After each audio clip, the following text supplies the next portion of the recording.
Hebreus capítulo 2, verso 11 até o verso 13. Diz assim a palavra de Deus, irmãos: Pois tanto que santifica como os que são santificados, todos vêm de um só. Por isso é que ele não se envergonha de lhes chamar irmãos, dizendo: a meus irmãos declararei o teu nome, cantar-te-ei louvores no meio da congregação.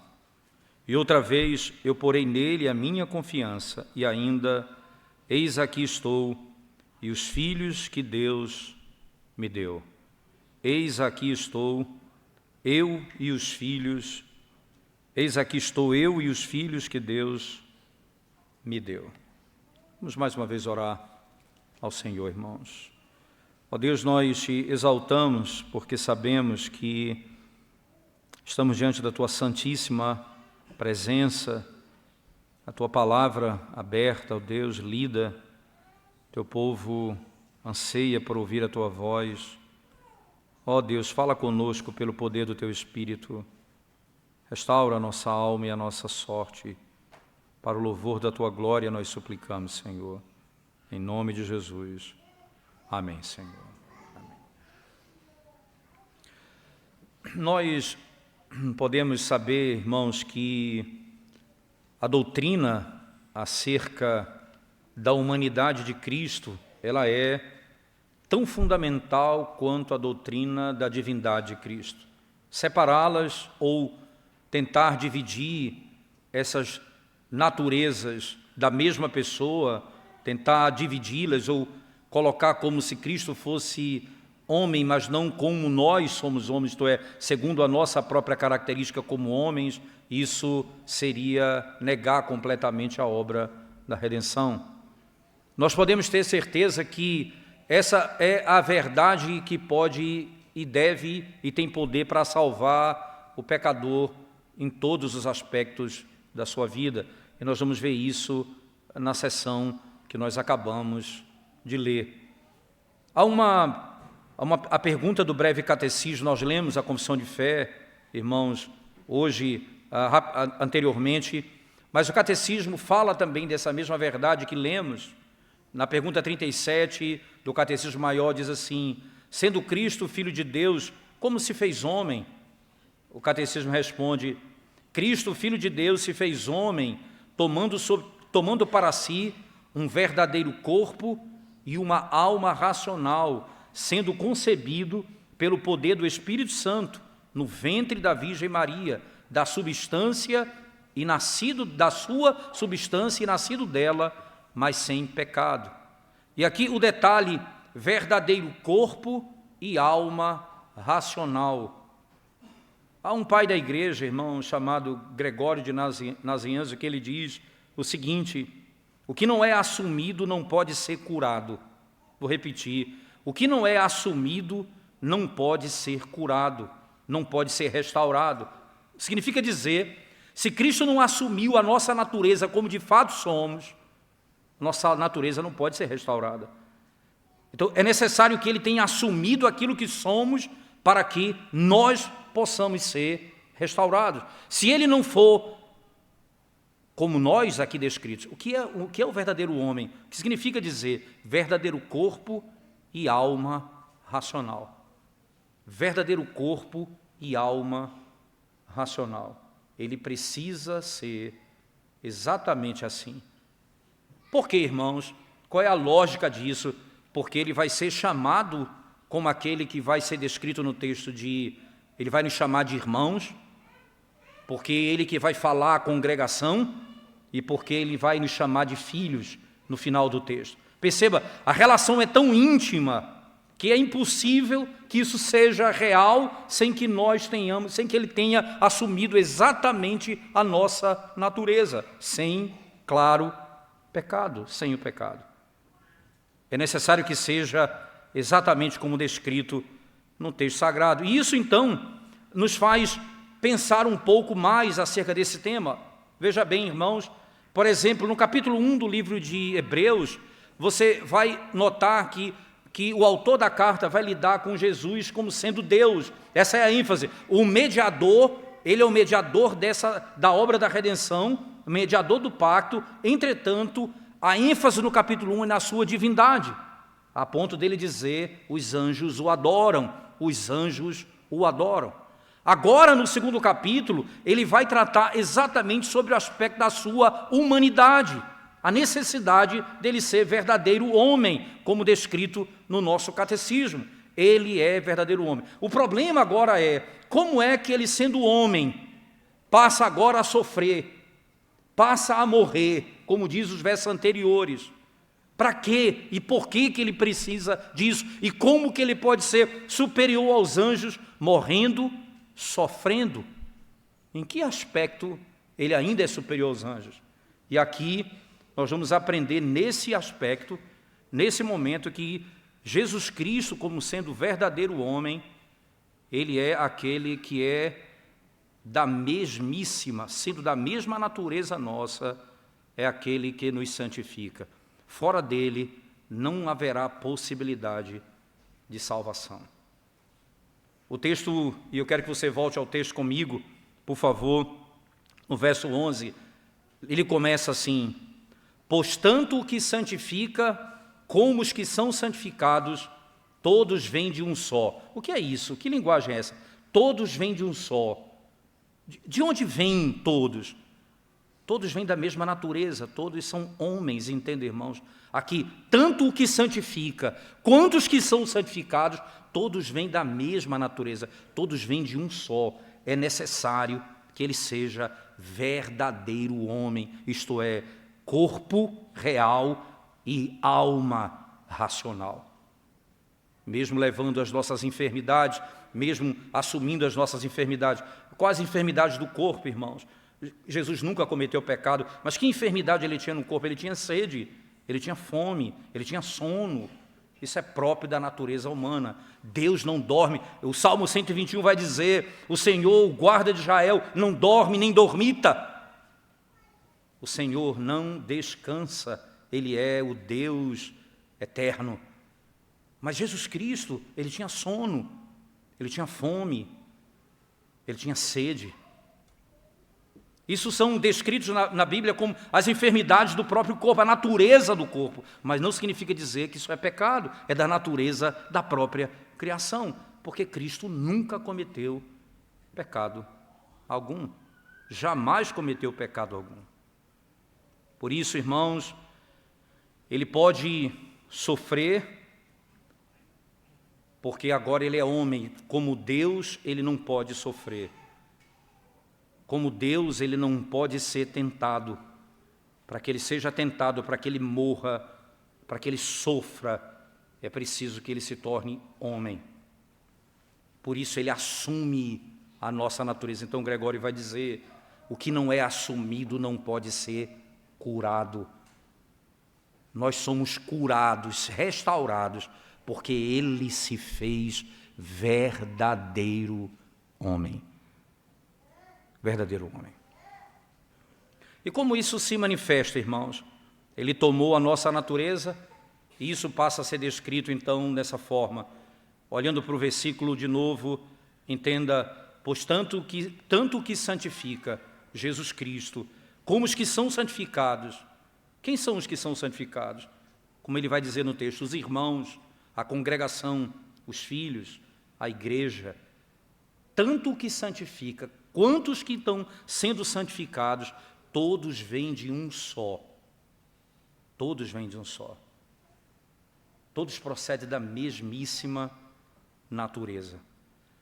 A fonte da nossa santificação é ele. É por isso que o autor, por isso que Paulo, escrevendo aos Coríntios, irmãos, no capítulo 1, você vai notar isso lá no texto, Efésios capítulo 1, no versículo 29, essas são as palavras do apóstolo Paulo, Efésios capítulo 1, verso 29, no verso 30 da primeira carta de Paulo aos Coríntios, capítulo 1, 1 Coríntios 1, verso 30, 1 Coríntios 1, verso 30, mas vós sois dele, em Cristo Jesus, o qual se nos tornou, da parte de Deus, sabedoria e justiça e santificação e redenção. Perceba, ele se tornou da parte de Deus para nós.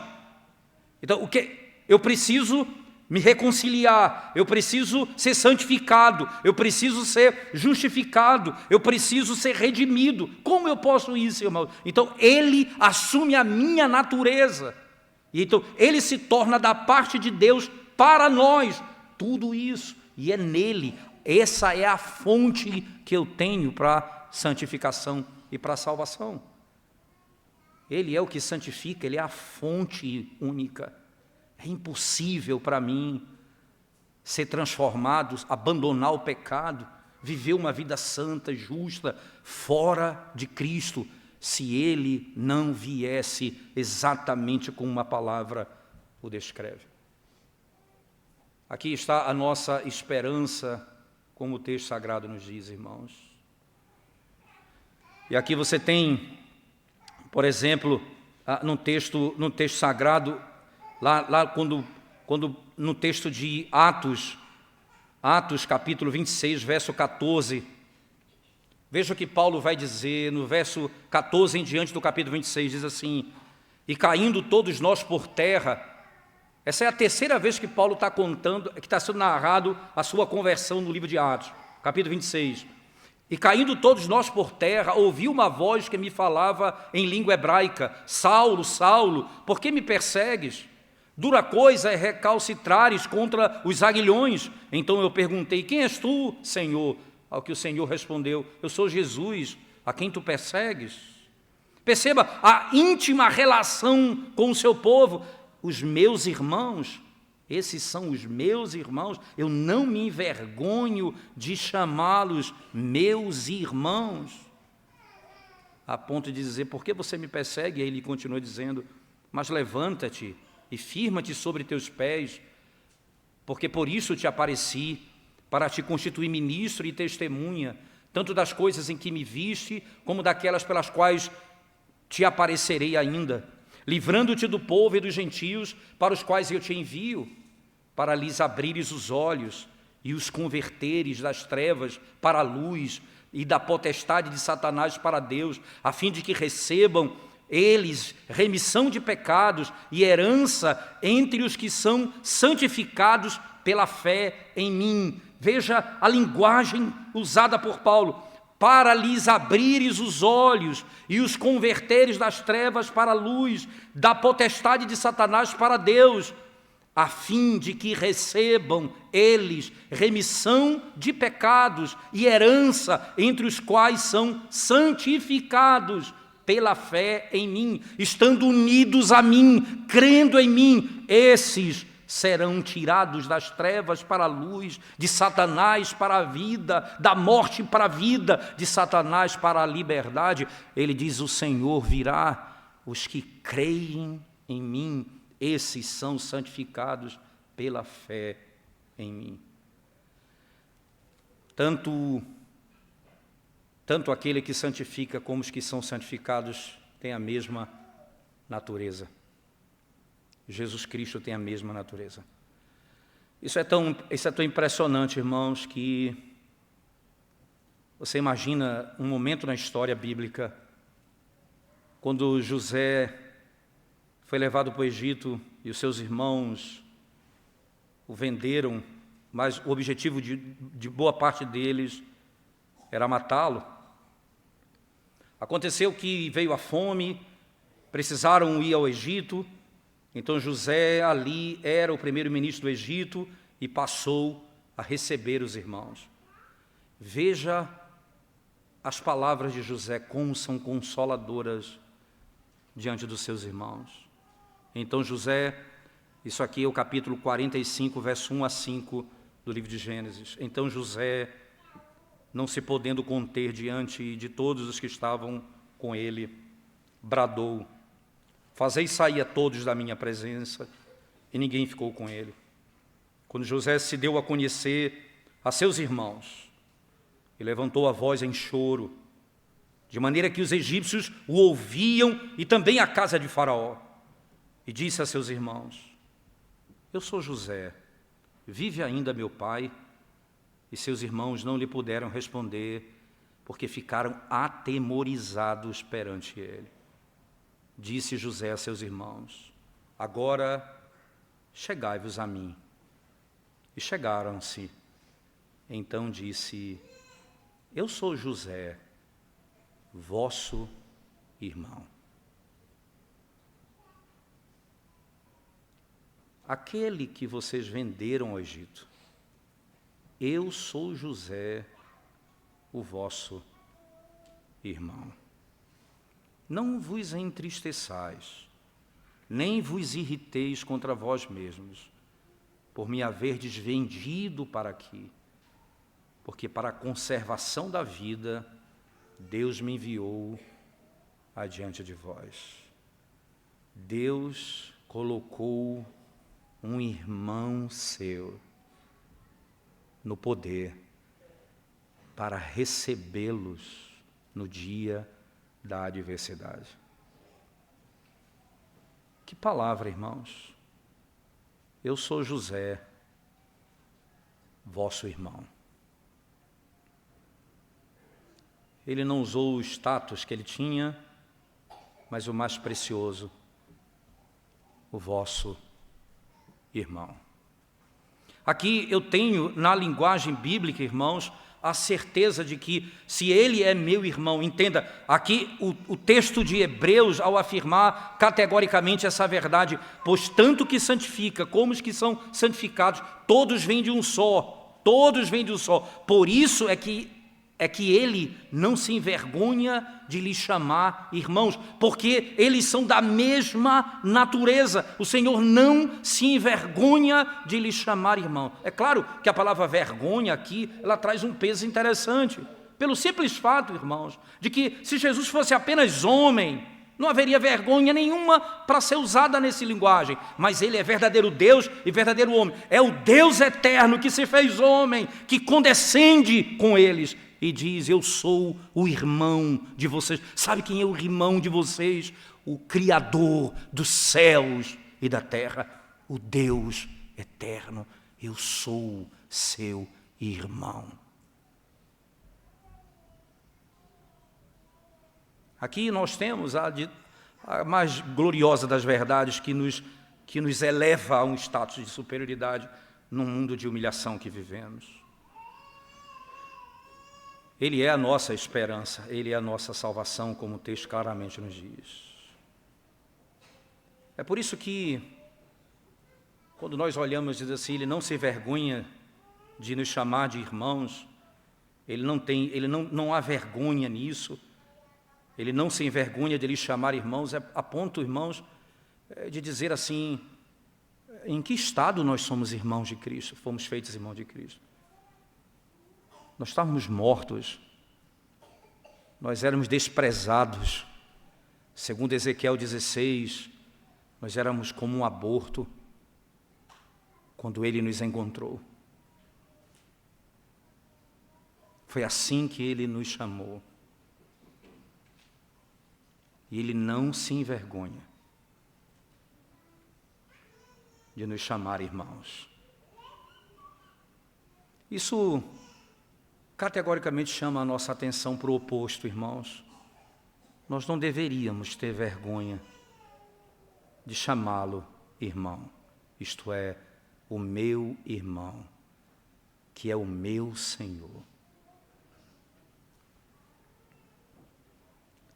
No mundo onde todos nos desprezam, no mundo onde nós somos abandonados, o Redentor e o Criador de toda a terra nos chama irmãos. Já parou para pensar, você, jovem, que se envergonha de Cristo na escola, por causa dos seus amigos, porque os seus amigos são legais, porque eles são pessoas descoladas, mas que não temem a Deus, que não amam o teu Salvador. E essas pessoas, vocês respeitam mais do que o teu Salvador. Vocês têm vergonha dele. não abrimos a boca para falar das Escrituras, temos dificuldade de dizer a eles acerca da verdade do Evangelho, da única salvação.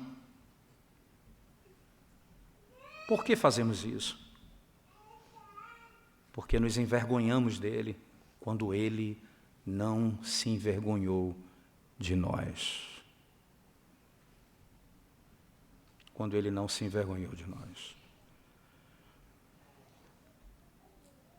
Tem me incomodado muito esses dias, irmãos, algo muito básico, mas que tem sido esquecido.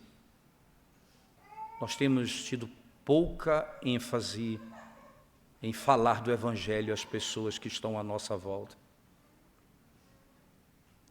Nós não nos preocupamos com a vida daqueles que estão ao nosso redor, nós não falamos do nosso Salvador para as pessoas.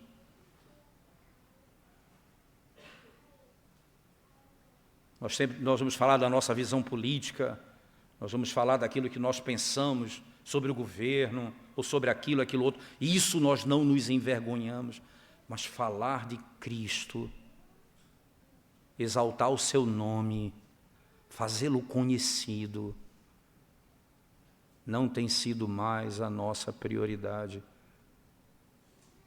por razões pecaminosas, sem dúvida alguma.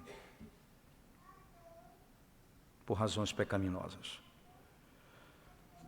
Quando foi que Jesus chama os discípulos de irmãos? Esse é um detalhe interessante também para se questionar. Porque é interessante, antes da ressurreição, você vai ver Jesus chamando o meu rebanho, as minhas ovelhas, o meu povo. Mas, meus irmãos, você não encontra isso com tanta clareza. Você vai perceber, por exemplo, isso ocorre após a ressurreição de Cristo. Lá em Mateus, no capítulo 28, irmãos, Mateus 28, verso 10, Jesus diz assim o texto: então Jesus lhes disse isso após a ressurreição. Então Jesus lhes disse: não temais, ide avisar a meus irmãos que se dirijam a Galileia e lá me verão. Veja, isso é uma novidade no texto bíblico. Isso não era dito antes. Agora ele diz: diga a meus irmãos. Porque agora a obra foi completada. Ele veio, ele sofreu, ele morreu, ele foi sepultado e ele ressuscitou ao terceiro dia. Agora nós fomos conquistados plenamente e nós ressuscitamos dentre os mortos com ele. E agora nós somos chamados irmãos. Que coisa impressionante, irmãos. Haverá um dia, isso é descrito lá em Mateus no capítulo 25, quando Jesus fala do juízo final. E assim ele diz: quando vier o Filho do Homem na sua majestade, verso 31 em diante, e todos os anjos com ele, então se assentará no trono da sua glória, e todas as nações serão reunidas em sua presença, e ele separará uns dos outros, como o pastor separa dos cabritos as ovelhas. E porá as ovelhas à sua direita, mas os cabritos à esquerda. Então dirá o rei aos que estiverem à sua direita: vinde, benditos de meu Pai, entrai na posse do reino que vos está preparado desde a fundação do mundo. Porque tive fome e me deste de comer, tive sede e me deste de beber, era forasteiro e me hospedaste, estava nu e me vestis, enfermo e me visitaste, preso e fostes ver-me. Então perguntaram os justos: Senhor, quando foi que te vimos com fome e te demos de comer, ou com sede e te demos de beber? E quando te vimos forasteiro e te hospedamos, ou nu e te vestimos? E quando te vimos enfermo ou preso e te fomos visitar? O rei, respondendo, lhes dirá: em verdade vos afirmo que sempre que o fizestes a um destes meus pequeninos irmãos, todas as vezes que vocês fizerem a esses pequeninos irmãos, a mim o fizeste. Nós somos um. se você fez isso ao meu irmão, você fez isso a mim. Ele não se envergonha de nos chamar irmãos, porque tanto que santifica, quanto que é santificado, tem a mesma natureza, a natureza humana. A segunda característica, irmãos, dessa obra de Cristo aqui, como sendo homem, é que ele apenas não chama eles de irmãos, mas agora associa-os à igreja. Que coisa interessante. Você vai ver no verso 12 de Hebreus, capítulo 2. Vamos lá, voltar para o nosso texto, Hebreus 2. No verso 12 ele diz, dizendo: a meus irmãos declararei o teu nome, cantar-te-ei louvores no meio da congregação. Cantar-te-ei louvores no meio da congregação. Nós temos nesse aspecto aqui do texto, irmãos, um significado bem interessante para ser descrito aqui. Primeiro, perceba que ele está citando o Salmo de número 22. Ele está citando o Salmo de número 22.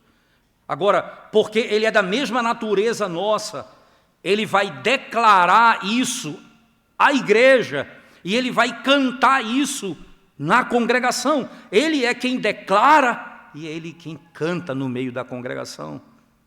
Perceba os detalhes do texto, porque ele é da nossa natureza.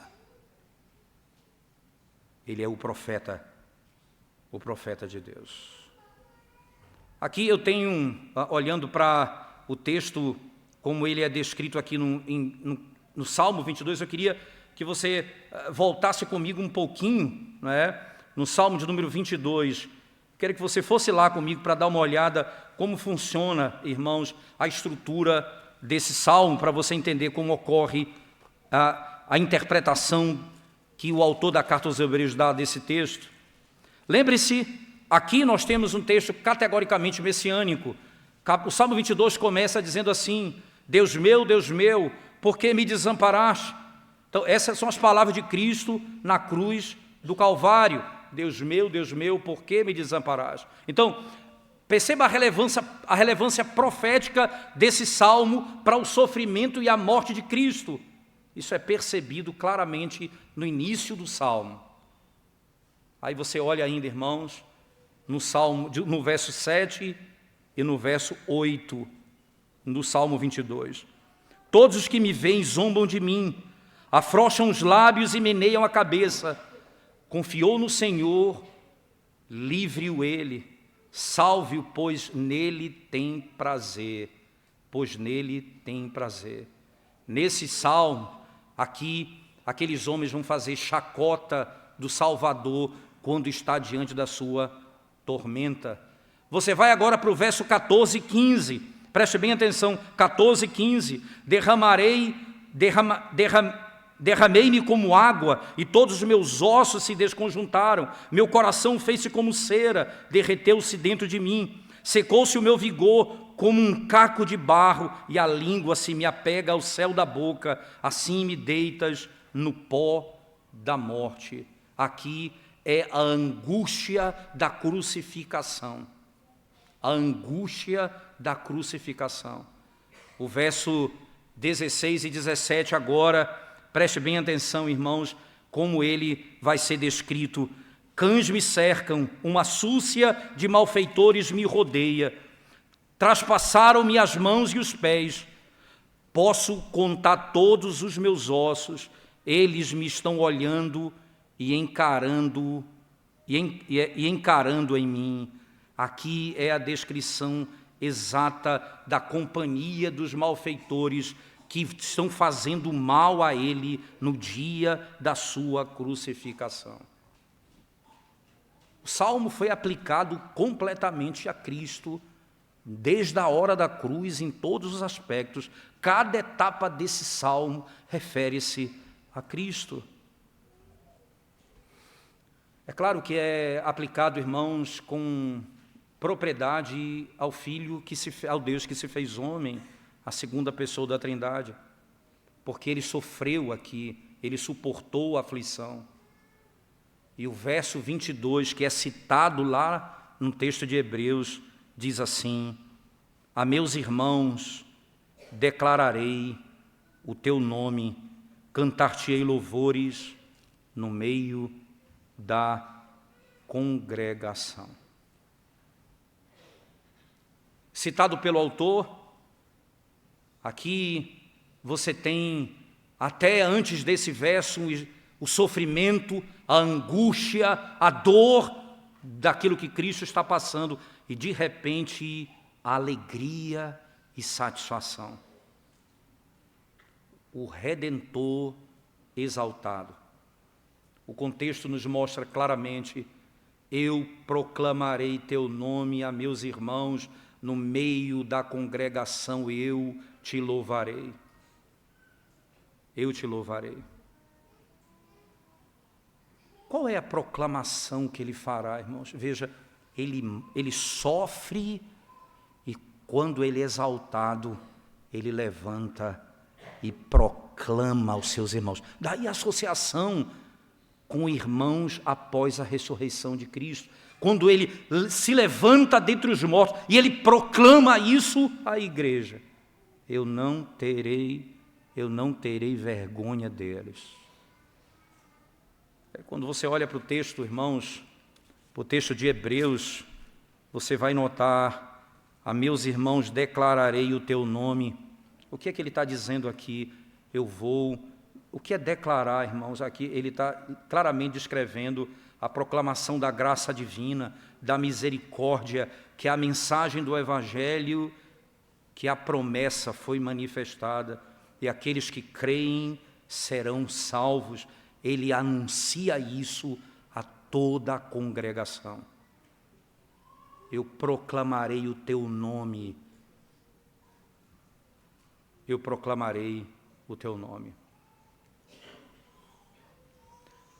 Atanásio chega a dizer, irmãos, com referência a essa passagem de Hebreus 2, o corpo de Cristo, diz ele, o corpo do Senhor é a raiz para a nossa ressurreição e a nossa salvação, porque ele se fez homem e ele conquistou como homem a nossa salvação, e ele ressurge dentre os mortos.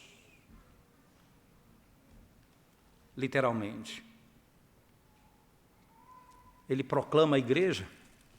Como é que é feito isso? Quando é que ele fala? Quando é que Cristo vem à igreja falar, irmãos? No culto público, na santa convocação. As pessoas não conseguem entender isso.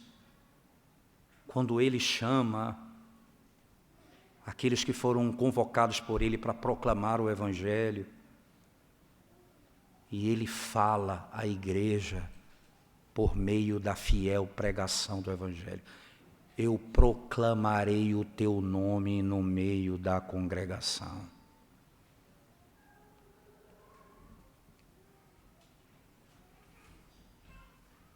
Sabe o que significa quando nós nos afastamos do culto público, irmãos?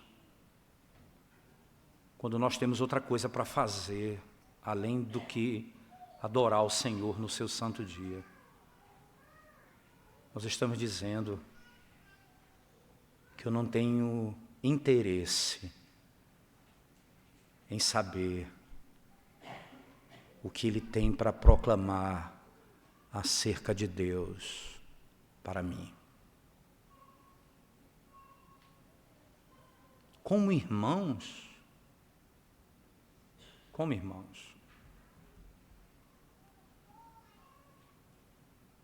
ele fala conosco por meio da pregação do Evangelho, ele fala conosco nos sacramentos, ele comunica à igreja. Ele faz isso, veja, irmãos, o detalhe do texto, no meio da congregação. No meio da congregação. Eu não tenho vergonha de chamá-los irmãos. eu vou proclamar o teu nome no meio da congregação. Mas ainda não apenas isso o texto diz, como está lá em Hebreus, no Salmo 22, ele ainda diz, irmãos, no texto, no verso 12, cantar-te-ei louvores no meio da congregação. Cantar-te-ei louvores no meio da congregação. Eu vou fazer isso. No Salmo de número, o verso 21, diz assim, irmãos, do Salmo 22, o verso 21, salva-me das falses, do leão e dos chifres dos búfalos, sim, tu me respondes. Ora, ele pede ao Senhor, livra-me dos meus inimigos, e o Senhor disse, sim, tu me respondes, ele me livrará. E aí, quando o Senhor livra da morte, a meus irmãos declararei o teu nome, cantar-te-ei louvores no meio da congregação. O Senhor Jesus canta conosco, irmãos, quando se prega a palavra, Cristo fala com a igreja. Quando cantamos, Cristo canta conosco. Isso é muito sério, irmãos. No meio da congregação, isso é muito sério. Isso é tão sério que nos faz lembrar que o nosso Senhor, Ele vai estabelecer esse princípio, por exemplo, lá em Romanos, no capítulo 15, verso 9, quando Ele está falando da salvação dos gentios, Ele diz assim, e para que os gentios glorifiquem a Deus, por causa da sua misericórdia, como está escrito, por isso eu te glorificarei entre os gentios e cantarei louvores ao teu nome. Por isso eu te glorificarei entre os gentios e cantarei louvores. Veja as duas coisas. Eu vou te glorificar no meio deles e cantarei louvores no meio deles. O que nós pregamos a palavra? O que nós cantamos a palavra? Irmãos, é por isso. O que está na boca de Cristo? O que foi que esteve na boca de Cristo quando Ele estava morrendo? O Salmo. É por isso que nós não podemos imaginar um culto público onde se canta coisas à parte dos salmos na sua totalidade. É estranho, irmãos, é estranho. As palavras de Cristo estão registradas aqui. Aqui nós cantamos.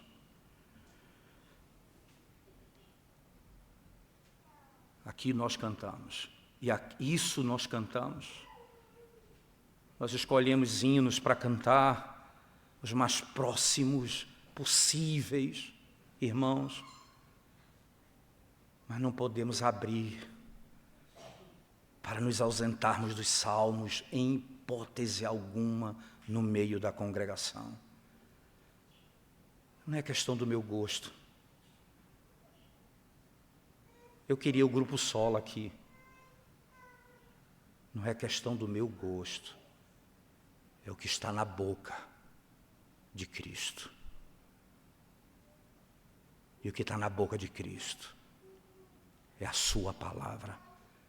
E Ele canta no meio da congregação.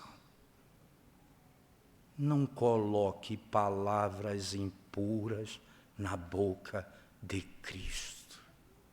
Não coloque doutrinas impuras na boca de Cristo. Não cante heresias e diga que Cristo canta no nosso meio, porque Ele canta as suas palavras. As suas palavras. Irmãos, nós não queremos ser diferentes das pessoas ao cantar salmos, não é esse o nosso ponto. Queremos apenas que Ele fale com a igreja e que Ele cante com a igreja. Somente isso. Eu proclamarei o teu nome e cantarei no meio da congregação. E cantarei no meio da congregação. O nosso Senhor diz assim: por minha morte e meu sacrifício, me tornando homem, nós somos irmãos.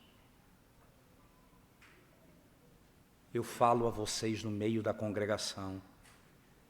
E por último ele diz: agora vocês são meus filhos. Que coisa linda, irmãos. Que imagem preciosa. Veja o que diz o último verso na sequência do texto de Hebreus 2. Ele diz: e outra vez eu porei nele a minha confiança. E ainda, eis aqui estou eu e os filhos que Deus me deu. Porei nele a minha confiança. Isso aqui, irmãos, claramente é o que está em Isaías, no capítulo 8, verso 18. É o que está lá em Isaías 8, 18. Se você, sem desmarcar Hebreus 2, for comigo lá para Isaías 8, 18, é o que está declarado no texto. Então eu queria que nós navegássemos um pouquinho no livro de Isaías para entender o contexto que se trata aqui. Por favor, volte comigo lá para o texto de Isaías, no capítulo 8, o verso 18. Diz assim o texto sagrado. Isaías, capítulo 8, versículo 18. Podemos ler os dois versos, 17 e 18. Diz assim: esperarei no Senhor, que esconde o seu rosto da casa de Jacó, e a ele aguardarei. Eis-me aqui e os filhos que o Senhor me deu, para sinais e para maravilhas em Israel, da parte do Senhor dos Exércitos, que habita no monte Sião. Há também no Salmo 18, verso 49, a seguinte declaração: glorificar-te-ei, pois entre os gentios, ó Senhor, e cantarei louvores ao teu nome. Eu vou te glorificar no meio, entre os gentios, e vou cantar louvores ao teu nome. Está lá no Salmo 18, verso 49, e aqui, no final, ele passa a dizer, em Isaías, no capítulo 8, eu confio em ti. Veja só, irmãos, eis-me aqui e os filhos que o Senhor me deu. No verso 17, esperarei no Senhor, isto é, eu confiarei nele. Eu confiarei nele. Esperarei no Senhor, que esconde o seu rosto da casa de Jacó, e a ele aguardarei. Que imagem gloriosa é essa que eu tenho no texto, irmãos? Primeiro, no capítulo 8, você vai ter um nome bem estranho dado a alguém no verso 1. Veja lá, por favor. Isaías 8, verso 1 diz assim: disse-me também o Senhor, toma uma ardósia grande e escreve nela de maneira inteligível: rápido, despojo, presa segura. Ora, eu tenho aqui literalmente uma declaração. Há um juízo de Deus vindo sobre eles. É claro isso. No capítulo 7 do mesmo livro de Isaías, no verso 2 e 3, diz assim, irmãos, Isaías 7, verso 2 e 3 diz assim: deu-se aviso à casa de Davi, a Síria, que está aliada com Efraim, então ficou agitado o coração de Acais e o coração do seu povo, como se agitam as árvores do bosque com o vento. Disse o Senhor a Isaías: agora sai, tu com teu filho, que se chama um resto voltará, ou um resto volverá ao encontro de Acais, que está na outra extremidade. Veja, o nome de um é rápido, despojo, isso é, eles vão ser destruídos. No capítulo 7 diz: o nome do teu filho vai se chamar um resto voltará. Eles estão sendo lançados para o cativeiro, eles vão ser destruídos no cativeiro. E um diz: vai ser rápido o despojo. Mas antes ele diz, um resto vai voltar. Aí no capítulo 8, no verso 17 ele diz: esperarei no Senhor, isto é, eu confiarei no Senhor. eu confiarei no Senhor. Entenda, irmãos, o grande ponto aqui é que a confiança dele se manifesta plena, porque no capítulo 9, a criança nasce como prometida, e diz assim, verso 6, porque um menino nos nasceu, um filho se nos deu, o governo está sobre os seus ombros, e o seu nome será maravilhoso Conselheiro, Deus forte, Pai da eternidade, Príncipe da paz. Ora, entenda, no contexto em que a destruição viria, mas ele confiou em Deus. Ele confiou em Deus. Você sabe quem foi o primeiro a confiar em Deus? Foi Cristo, irmãos. Ele diz, coloque nele a tua confiança. Quem primeiro colocou em Deus a confiança foi Cristo. Foi Ele. Um texto que nós já lemos algumas vezes, mas é tão belo, no Isaías, no capítulo 50, no verso 4 em diante, o profeta diz assim, Isaías 50, verso 4 em diante, o Senhor Deus me deu língua de eruditos, para que eu saiba dizer boa palavra ao cansado. Ele me desperta todas as manhãs, desperta-me o ouvido, para que eu ouça como os eruditos. O Senhor Deus me abriu os ouvidos, e eu não fui rebelde, não me retraí. Ofereci as costas aos que me feriam, e as faces aos que me arrancavam os cabelos. Não escondi o rosto aos que me afrontavam e me cuspiam. Veja, eu dava as costas, não como desprezo, para aqueles que queriam me bater, eu entregava a costa para apanhar, aqueles que queriam bater no rosto, eu dava o rosto para ser ferido. E ele diz mais, eu não escondi o rosto aos que me afrontavam e me cuspiam, eu não fiz isso. Por que ele diz isso? Por que eu não retrocedi? Por que eu não recuei? Aí ele diz num texto, na sequência, irmãos, porque o Senhor Deus me ajudou, pelo que não me senti envergonhado. Por isso fiz o meu rosto como um seixo, e sei que não serei envergonhado. Eu confio nele. Ele disse, e eu fiz. Ele mandou, e eu obedeci. E não fui envergonhado. E aí ele continua na beleza desse texto, irmãos, dizendo assim, perto está o que me justifica. Quem contenderá comigo? Apresentemo-nos juntamente. Quem é meu adversário? Chegue-se para mim. Eis que o Senhor Deus me ajuda. Quem há que me condene? Vocês já viram essas palavras escritas por Paulo? Ninguém pode levantar acusação, porque Deus está conosco por meio de Cristo. O amor de Deus é manifestado em Cristo. Por que ninguém pode nos condenar? Quem primeiro provou isso? Cristo. E ele disse, ninguém me condena, ninguém se levanta contra mim. Por isso, então, nós que somos, ele nos chama de irmãos, ele diz, ninguém pode acusá-los, ninguém pode também se levantar contra vocês, porque vocês estão em mim. É por isso que eu não me envergonho de chamar vocês meus irmãos. E é por isso que eu proclamo o nome de Deus na congregação. É por isso que eu canto a palavra de Deus na assembleia. E aí, irmãos, no final, ele conclui o verso dizendo assim, eis aqui estou, eu e os filhos que Deus me deu.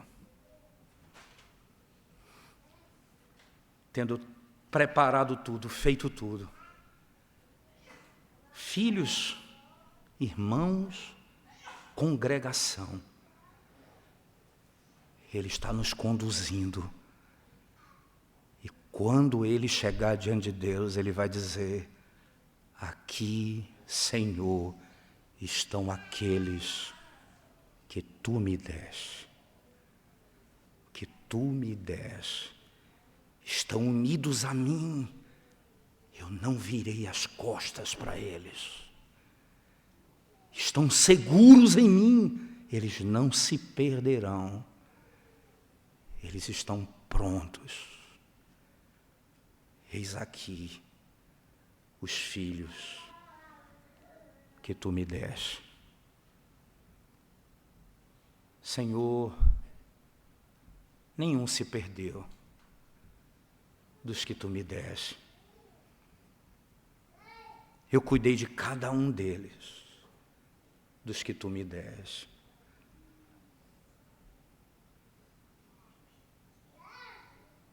Eles são meus irmãos. Estão unidos a mim pela fé. Eles escutam a minha proclamação. Eles cantam na assembleia comigo os gloriosos salmos de Sião. E mais, Senhor, e mais. Estão todos aqui guardados. Guardados. Todos eles. Para onde nós iremos, irmãos? Onde nós encontraremos esse conforto? Onde nós encontraremos essa esperança? Somente em Cristo. Mas ele precisa ser o Cristo revelado nas Escrituras. Corpo real e alma racional.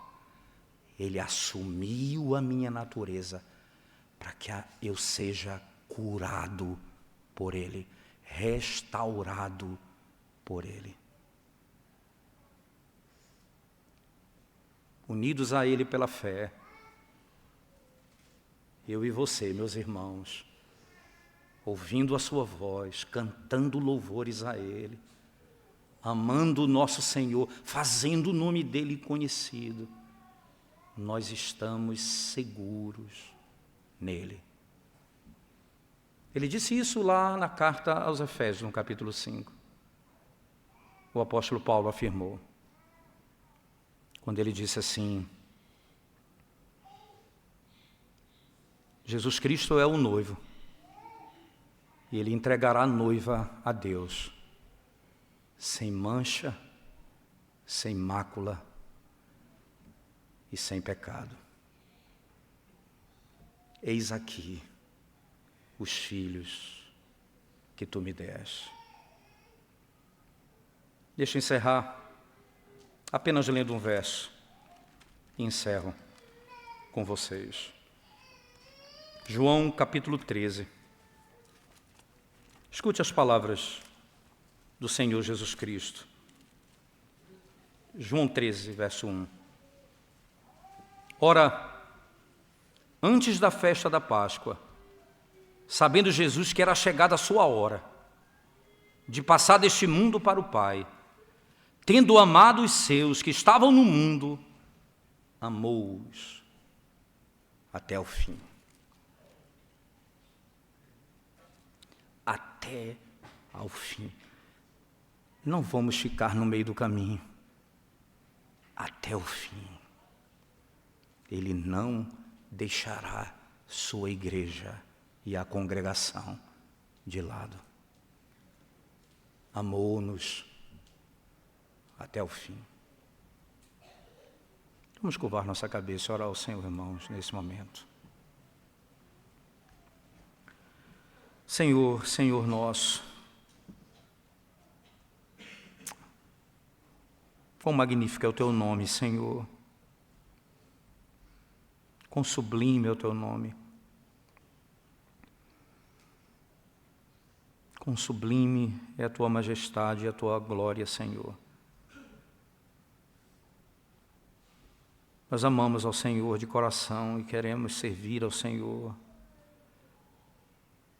pelo que o Senhor fez por nós e tem feito por nós, a segurança que temos em Ti. O que fazemos com os lábios fechados, ó Deus? O que fazemos que não proclamamos o Teu nome aos homens?